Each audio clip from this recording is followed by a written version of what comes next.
নমস্কার, আপনাদের সকলকে স্বাগত জানাই কানা বাংলা ইউটিউব চ্যানেলে। কর্ণাক সূর্য মন্দির, যার গর্ভে লুকিয়ে আছে গা শিউরে ওঠার মতো রহস্যের মায়াজাল।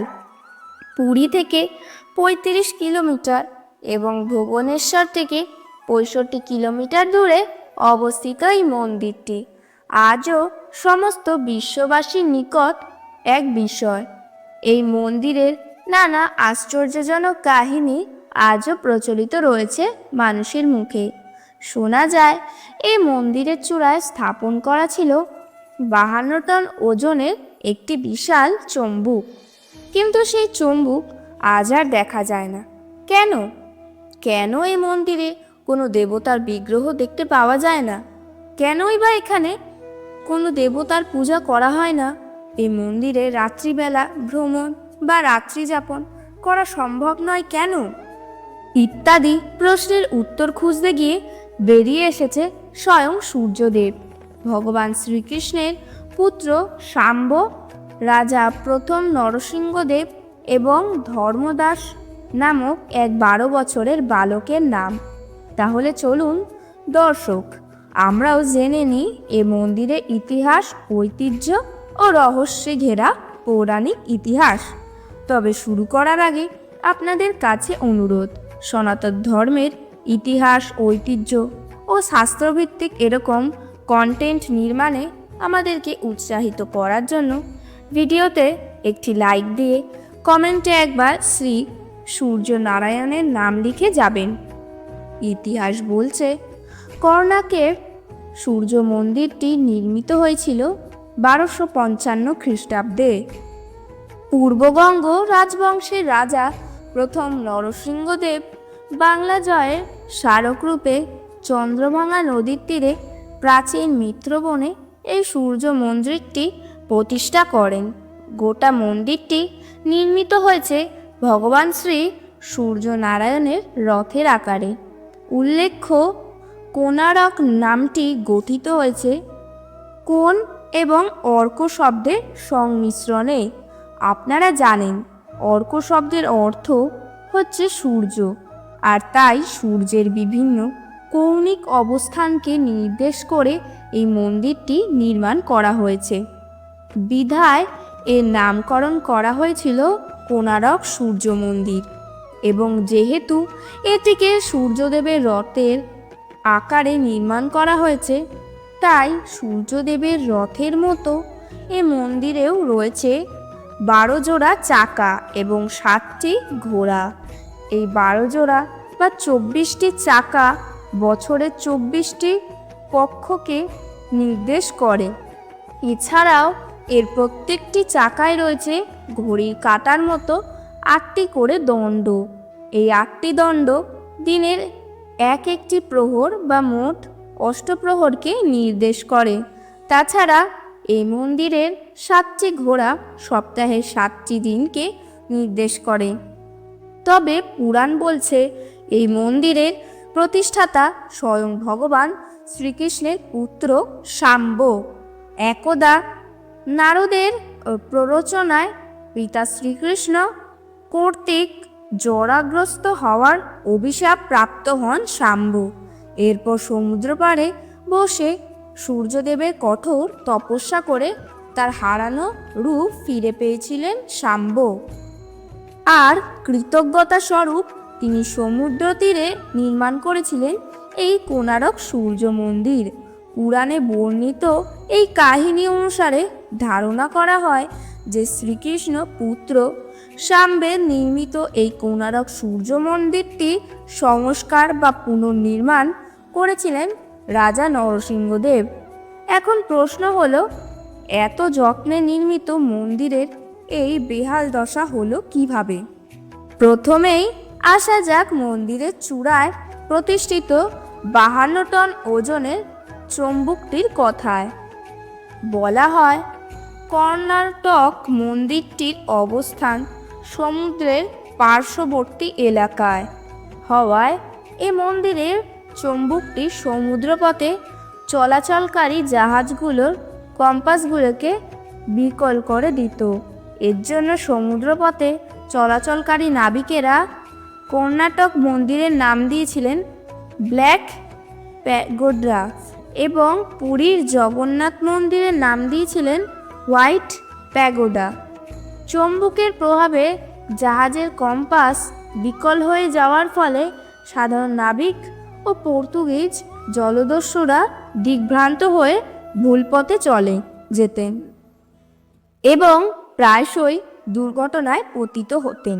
ফলে পর্তুগিজ জলদস্যুদের দস্যুবৃত্তি করতে অসুবিধা হওয়ার জন্য তারা কর্ণাটক মন্দিরে সেই অতি শক্তিশালী চুম্বকটিকে নষ্ট করে দেন এবং প্রায়শই দুর্ঘটনায় পতিত হতেন। ফলে পর্তুগিজ জলদস্যুদের দস্যুবৃত্তি করতে অসুবিধা হওয়ার জন্য তারা কোণারক মন্দিরের সেই অতি শক্তিশালী চুম্বকটিকে নষ্ট করে দেন। তবে অন্য একটি মতে ইংরেজদের শাসনামলে ব্রিটিশ সরকার এই চুম্বকটির লক্ষ্যচক্ষুর অন্তরালে স্থানান্তর করে ইংল্যান্ডে নিয়ে চলে যায়। তাছাড়া কোণারক মন্দিরের আজকের এই বেহাল দশার পিছনে আরও একটি কারণ হচ্ছে মন্দিরটি তার সৃষ্টিলগ্নের পর থেকেই দেশ বিদেশি শত্রু শক্তি দ্বারা আক্রান্ত হয়েছে বহুবার। তার ফলে ক্ষতিগ্রস্ত হয় মন্দিরের অনেক অংশ। তাই 1626 সালে রাজা দ্বিতীয় নরসিংহদেব এ মন্দিরের সূর্যদেবের বিগ্রহটি পুরীর জগন্নাথের মন্দিরে নিয়ে যান। সেখানে একটি পৃথক মন্দিরে সূর্য ও চন্দ্র দেবতার বিগ্রহ স্থাপন করা হয়।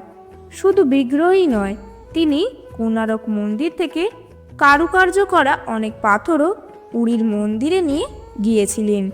এমনকি নবগ্রহ পথ নামের একটি বিশাল প্রস্তরখণ্ড তিনি পুরীতে নিয়ে স্থাপন করেছিলেন।